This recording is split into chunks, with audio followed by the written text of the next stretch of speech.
नमस्कार मंडळी. America, Israel आणि इराण ह्यांच्यामधला जो संघर्ष आहे, युद्ध म्हणा, हे दिवसेंदिवस वाढत चाललेलं आहे. ह्यावर एक आपण ॲनालिसिसचा एक व्हिडिओ नुकताच बनवला. इनफॅक्ट त्याच्या आधी आपण एक वेबिनार पण घेतला. त्यानंतर मार्केट युद्धजन्य परिस्थितीमध्ये साधारण कसं असतं हा पण आपण एक व्हिडिओ ह्याच्या आधी अपलोड केलेला आहे. पण आता थोडंसं ह्यावेळीची जी मार्केटची पोझिशनिंग आहे ना, ही जरा इंटरेस्टिंग आहे. आता आपण तो जो डेटा घेतला हा जनरल आहे, ज्याच्यामध्ये आपण 1 वर्ष, 3 वर्ष आणि 5 वर्षामध्ये मार्केट किती छान पद्धतीने वाढतं प्रत्येक युद्धानंतर हे आपण पाहिलं. पण आता आपण थोडंसं टेक्निकल डेटा बघूया. अगेन आता हा शब्द मी टेक्निकल वापरला याचा अर्थ हे कुठलं टेक्निकल ॲनालिसिस नाही आहे, पण थोडंसं मार्केटचं जे सेंटिमेंट्स आहे हे कुठेतरी ग्राफवर म्हणजे प्राइजेसमध्ये येतात. त्यानुसार एक ग्राफ जो प्लॉट होतो, ह्या ग्राफमधून पण काही इंडिकेशन येत असतात. तर ते ह्या निमित्ताने आपण समजून घेऊया की ह्या व्हिडिओचा फायदा ऑफकोर्स इन्व्हेस्टरला तर होईल, ट्रेडर्सना जास्त चांगलं होईल. आणि एक जो एक टिपिकल प्रश्न असतो ना की मार्केटचा बॉटम कुठे, म्हणजेच एक प्रत्येक ट्रेडर आणि इन्व्हेस्टरची ही इच्छा असते, अपेक्षा असते की मला सगळ्यात खालच्या भावाला खरेदी करता यावी जेणेकरून थोडा जास्त नफा मिळेल. सो बघा, एक गोष्ट तर आपल्या प्रत्येकाला माहिती आहे आणि हे तर मी पण सांगेन की मार्केटचा बॉटम आजपर्यंत कोणालाही कळलेला नाही आहे. यूट्यूबवर असे अनेक प्रकारचे व्हिडिओ होणार की हाच तो बॉटम आहे किंवा हीच ती लेवल आहे. बघा, असं कधी कोणी एक हमखास किंवा असं ठामपणे असं नाही सांगू शकत की हाच मार्केटचा बॉटम आहे.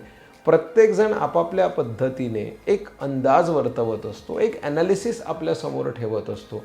आता एक ट्रेडर म्हणून, इन्व्हेस्टर म्हणून ही आपली जबाबदारी आहे की ह्यातलं कुठलं ॲनालिसिस आपल्याला पटतंय, रादर त्याच्या आधी आपल्याला समजतंय आणि मग आपण त्याप्रमाणे ॲक्ट करू शकतो आहोत का. तर हा एक महत्त्वाचा प्रश्न आहे. अगेन ॲक्ट करताना, एक्झिक्यूट करताना हे सगळे निर्णय आपापल्या फायनान्शियल ॲडवायझर बरोबर बसून डिस्कस करूनच घ्यायचे असतात.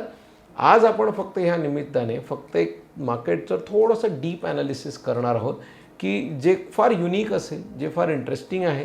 बघूया आपण स्क्रीनच्या माध्यमातून. हा व्हिडिओ शूट होतो आहे 4 मार्च संध्याकाळी. तोपर्यंत लेटेस्ट अपडेट जर सांगायचे झाले तर ग्राफवर तर आपल्याला दिसतच आहे. बुधवारी आज देखील मार्केट गॅप डाऊन झालं, त्याच्यानंतर मात्र रिकव्हरी आली. इनफॅक्ट मंडेला पण तेच झालं, मार्केट गॅप डाऊन झालं आणि त्यानंतर एक रिकव्हरी झाली. माझ्यासमोर जो चार्ट आहे हा निफ्टीचा आहे.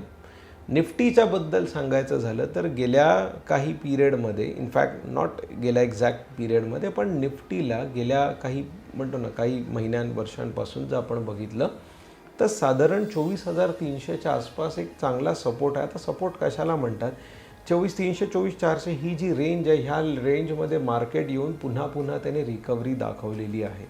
आणि हे आपण 2025पासून रेग्युलरली बघतो. इनफॅक्ट ऑगस्ट 2025 हा जो महिना होता त्या ठिकाणी हा एक्झॅक्ट टेस्ट झालेला. आपण थोडं अजून मागे गेलो तरी पण आपल्याला दिसेल की 24,300च्या दरम्यान त्याने रेझिस्टन्स पण घेतलेला आणि त्याने सपोर्ट पण घेतलेला आहे. आणि आजही जर आजच्या ट्रेडिंग सेशनमध्ये जर आपण बघितलं तर आज पण साधारण त्याच्या जवळपास मार्केट येऊन गेलेलं आहे.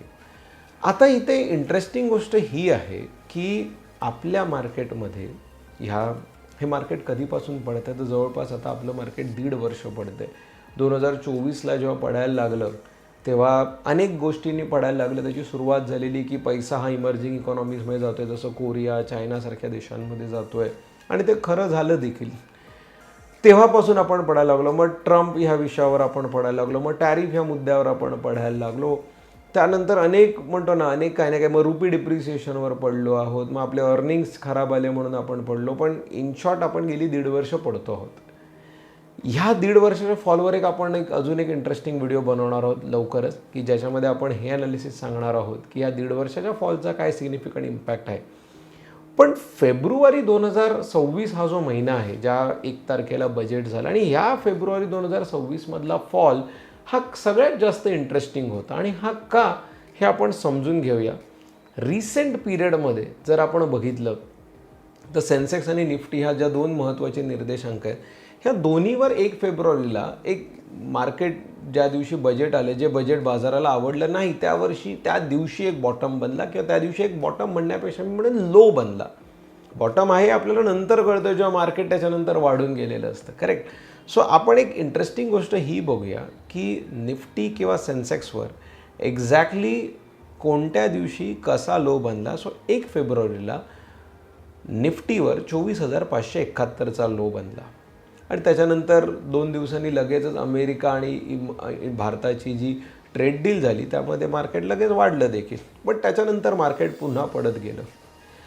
आता बाब अशी आहे की सोमवारी युद्धानंतर पहिला दिवस जो होता मार्केटचा, त्या दिवशी आपण पाहिलं की आपला लो जो होता हा होता 24,600च्या आसपास, म्हणजे तोच होता जो 1 फेब्रुवारीच्या जवळपासचा होता. आणि क्लोजिंग आपल्याला जी मिळाली ही बऱ्यापैकी वर मिळाली. इनफॅक्ट 1 फेब्रुवारीच्या क्लोजिंगच्या वरती आपण क्लोज झालो. आज ऑफकोर्स खाली झालो, पण त्यावेळी मात्र वरती क्लोज झाला. आता हे का इंटरेस्टिंग आहे हे लक्षात घेऊया.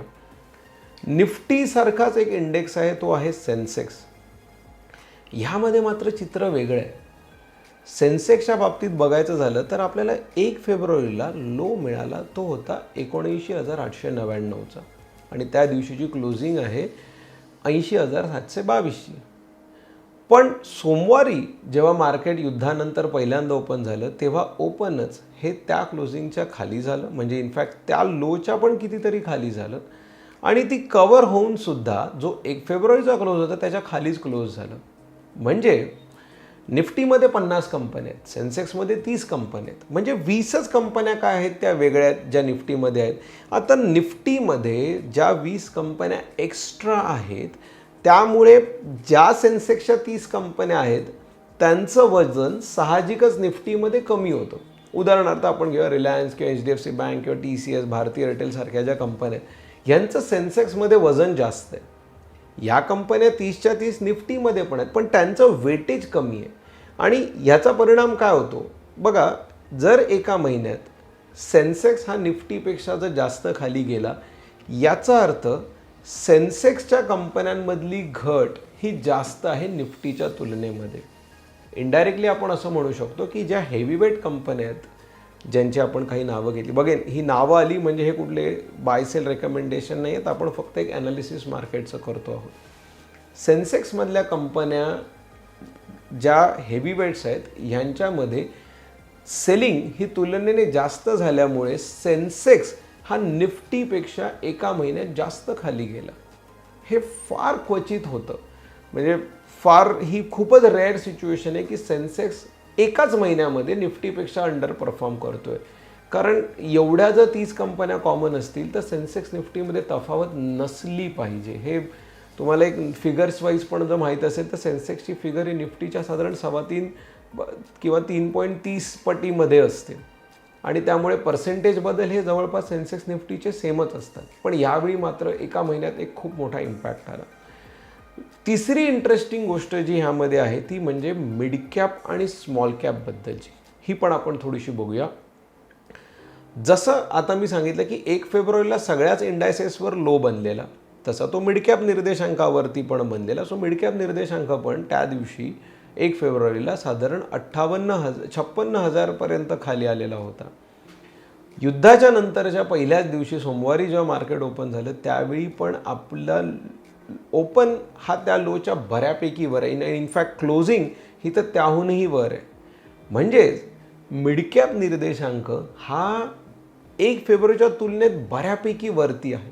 मग असं काय घडलं आहे की ज्याच्यामुळे मिडकॅप निर्देशांक हा निफ्टीपेक्षा वरती आहे किंवा सेन्सेक्सपेक्षा बऱ्यापैकी वर आहे.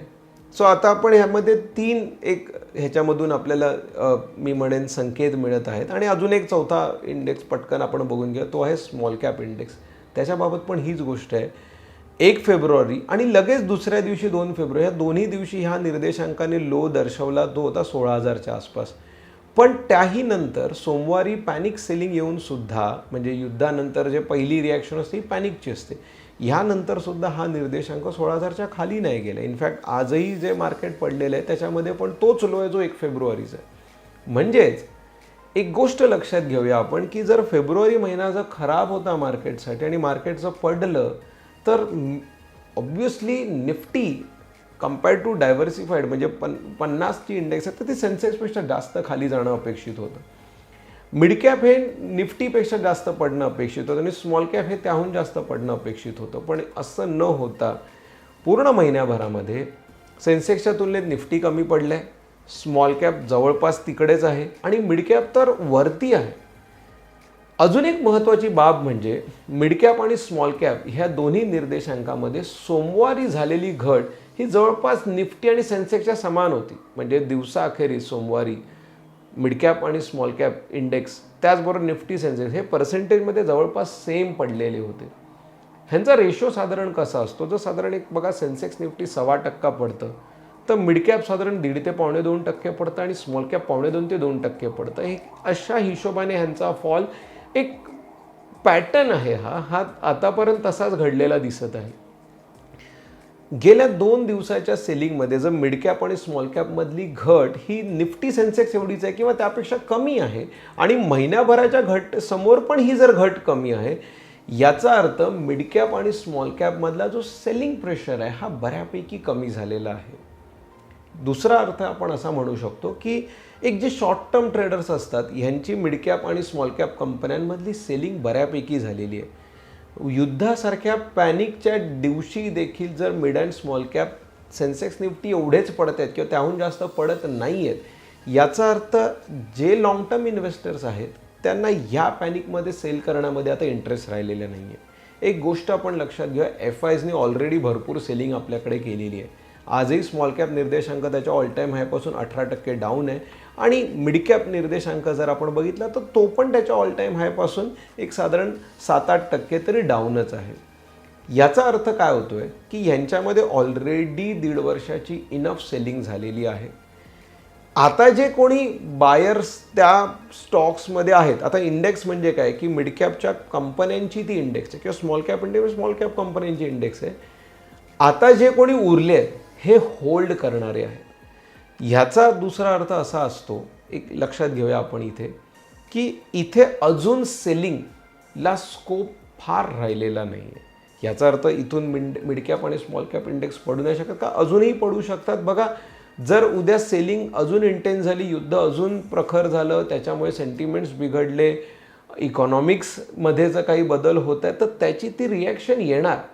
पण फक्त ह्या 3 डेटावर जर आपण निष्कर्ष काढायचा झाला की सेन्सेक्सचा फॉल, निफ्टीचा फॉल आणि मिड कॅप आणि स्मॉल कॅपने तग धरून राहिलेले आहेत ह्या 2 इंडायसेस, यावरून तर कुठेतरी असं एकंदरीत चित्र निर्माण होतं आहे की ही जी सध्याची लेवल आहे आपण जी सध्या पाहिली, ही कुठेतरी मार्केटसाठी एक स्ट्रॉंग सपोर्टचं काम करण्याची शक्यता आहे. कारण इथे अजून सेंटिमेंट्स ह्या इंडायसेसमध्ये तरी खराब होण्यासाठी संधी राहिली नाही, कारण इथून अजून सप्लाय येत नाही आहे. आजही जर आपण बघितलं तर आज थोडासा मिड कॅपमध्ये फॉल एक्सटेंड झाला, स्मॉल कॅपमध्ये तर पण त्या ठिकाणी स्मॉल एक्सटेंड झाला. पण दोन्ही पहिल्या दिवशी इंडेक्स ज्या दिवशी पॅनिक ज्या दिवशी होतं त्या दिवशी पण ह्या 2 इंडायसेसमध्ये रिकव्हरी होती. आणि इथे म्हणजे हे चित्र असं दर्शवत आहे की कुठेतरी भारतीय बाजारामध्ये जी 1.5 वर्ष सेलिंग झालेली आहे, भले युद्धाच्या निमित्ताने आपण 2 दिवस पडलो, पण कुठेतरी आपण म्हणतो ना की आपले जे स्ट्रॉंग फंडामेंटल आणि स्ट्रॉंग इकॉनॉमिक जे इंडिकेटर्स आहेत ह्याच्यावरती मे बी ही एक शक्यता आहे की इथून पुढे आपल्याला मार्केटमध्ये रिकव्हरी दिसेल. बघा, ही रिकव्हरी कदाचित इथून अजून थोडंसं खाली जाऊन सुद्धा येऊ शकते, इथून कदाचित ह्या लेवलवरून पण येऊ शकेल. बघा, इथे तुम्हाला एक्झॅक्ट बॉटम सांगण्याचा हेतू नाही आहे ह्या व्हिडिओचा किंवा इथूनच मार्केट वाढणार असं पण माझं कुठेही म्हणणं नाही आहे. पण हे जे सध्याचं जे फॉर्मेशन आहे Sensex Nifty mid and small कॅपमधलं, हे फॉर्मेशन मार्केटच्या सध्याच्या रिव्हर्सलसाठी तर नक्कीच सुटेबल आहे. याचा फॉलोअप व्हिडिओ पण आपण नक्कीच बनवू, ज्याच्यामध्ये हे आपलं ॲनालिसिस बरोबर आलं आहे की चुकीचं झालं आहे हे पण त्या निमित्ताने उलगडेलच. पण सध्या मी एक गोष्ट सांगेन, युद्धाबद्दल अधिक पॅनिक न करता, इनफॅक्ट ह्याच्या आधीचा व्हिडिओ हा पटकन समजण्यासारखा आहे, तर तो जरूर बघून घ्या. त्याच्यातून मार्केटबद्दल म्हणतो ना, युद्धामुळे कितीही डिस्टर्ब झालेलं असेल तर इन्व्हेस्टमेंटबद्दल तर नक्कीच डिस्टर्ब नाही होणार याची पुरेपूर काळजी घेतलेली आहे. बाकी सगळे निर्णय हे आपापल्या फायनान्शियल ॲडवायझरबरोबर डिस्कस करूनच घ्यावेत. म्हणतो लाँग टर्म कंपाऊंडिंगचा फायदा घ्या. ह्या सगळ्या निमित्ताने मी सांगेन, आपली इन्व्हेस्टमेंट रिव्ह्यू करा, पोर्टफोलिओ रिव्ह्यू करा, आपल्या पोर्टफोलिओमध्ये काय काय बदल करता येतील हे नक्की आपल्या ॲडवायझरबरोबर डिस्कस करून नक्कीच योग्य पद्धतीने ह्या पडझडीचा फायदा करून घ्या. धन्यवाद.